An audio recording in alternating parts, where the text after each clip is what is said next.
અત્યારે અખિલ ભારતીય વિદ્યાર્થી પરિષદમાં ગુજરાત પ્રદેશ સહમંત્રી એવું દાયિત્વ છે. આજે પ્રેસ વાર્તા બોલાવવાનું કારણ એકમાત્ર છે કે રાજ્યભરના શૈક્ષણિક પરિસરોમાં આજે આપણે જોતા હોઈએ છીએ કે હિંસક ઘટનાઓ બને છે. એ હિંસક ઘટનાઓના વિરોધ સ્વરૂપે આપણે જોયું છે કચ્છમાં છેલ્લા 3 દિવસ પહેલા એક ગાંધીધામની યુવતી જે સંસ્કાર કોલેજમાં અભ્યાસ કરી રહી હોય છે એનું ગળું કાપીને હત્યા કરવામાં આવે છે.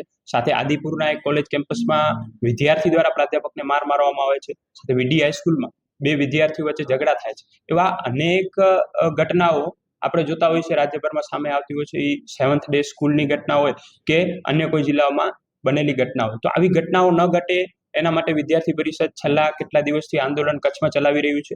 માનનીય કલેક્ટર સાહેબને, આદરણીય એસપી સાહેબને આવેદનપત્ર આપી અને આ સમગ્ર કચ્છમાં જે ઘટના બની છે એ ઘટનાની જે કેસ છે એ ફાસ્ટ કોર્ટમાં ચલાવવામાં આવે એવી રજૂઆત કરવામાં આવી છે.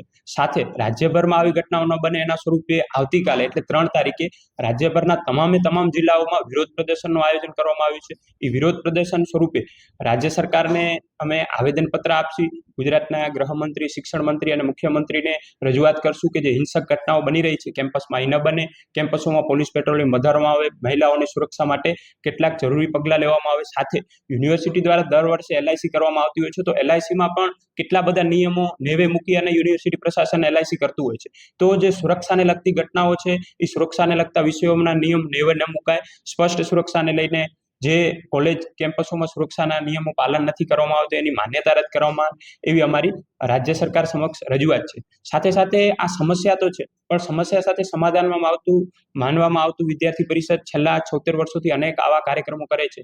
તો આ સમસ્યા માત્ર એક સરકારની નથી પણ સમાજના પ્રત્યેક વ્યક્તિની સમસ્યા છે. બહેનોને રક્ષણ એ સમાજના પ્રત્યેક વ્યક્તિની ફરજ છે.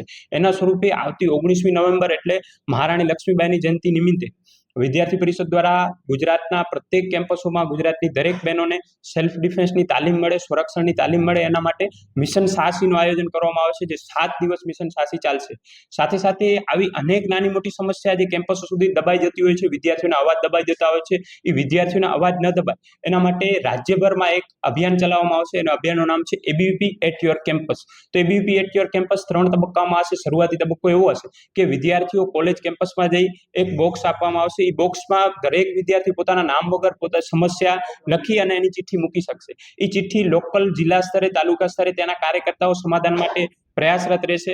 એ કોલેજોમાં સમસ્યાના સમાધાન માટે આવેદન આંદોલન ચલાવશે. બીજો તબક્કો કંઈક એવો હશે કે બીજા તબક્કામાં કોલેજોમાં જે સમસ્યા છે યુનિવર્સિટી લેવલની છે તો યુનિવર્સિટીમાં આવેદનપત્ર આંદોલન દ્વારા નિરાકરણ કરવાનો પ્રયાસ કરશું. અને છેલ્લે જે ત્રીજો તબક્કો એવો હશે કે રાજ્યભરમાં જે ચિઠ્ઠીઓ આવી હશે, રાજ્યભરમાં વિદ્યાર્થીઓની સમસ્યાઓ આવી હશે, એ રાજ્યભરના વિદ્યાર્થીઓની સમસ્યાઓના નિરાકરણ માટે અમે રાજ્ય સરકારને માંગ કરીશું. રાજ્યના શિક્ષણ મંત્રીને આવેદનપત્ર આપી અને માંગ કરીશું કે સમસ્યાનું નિરાકરણ કરવામાં આવે. અને જો સમસ્યાઓનું નિરાકરણ કરવામાં નહીં આવે તો પ્રદેશ સ્તરનું એક મોટું આંદોલન ચલાવવામાં આવે જેના જીકાસ જેવા અનેક વિષયોથી અત્યારે